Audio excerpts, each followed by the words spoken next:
เด้พอดีกินได้บักแตงเบิ่งหันนี่เห็นบ่นี่อันนี่พี่น้อง บักแตงปลูกอยู่สวนเป็นลายอยู่ได้นี่พอดีกินเนาะนี่มากนี่พอดีงามนี่คักอยู่ได้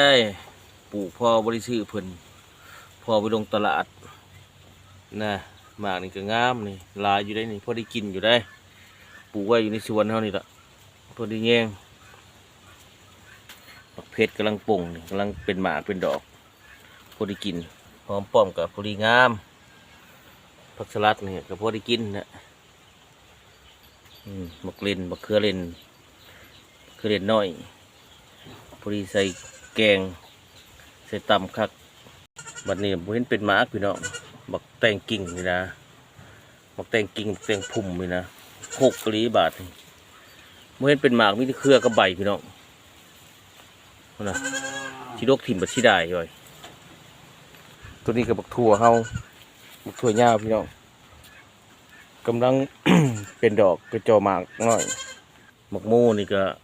เป็นอยู่ได้นี่ฮะกระซำนี่ปูมือนี่เป็นลายได้หมกโม่ก็ได้อันส่วนที่น้อยบุ้ตะเครื่องปลูกพี่น้องเลยอันนี้ก็มันแก้วหัวอิฐหัวเหลืองย่างไปกับประโยชน์ได้ไว้ย่านอสรพิษ 6 ลายมันน้อยส่วนน้อย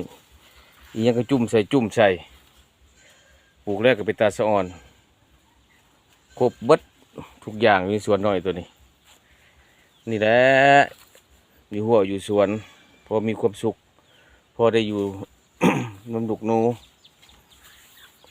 เป็ดไก่งัวควายแต่ละมือแต่ละเว้นอยู่นกเครื่องปลูกคลองพังพี่น้องเลย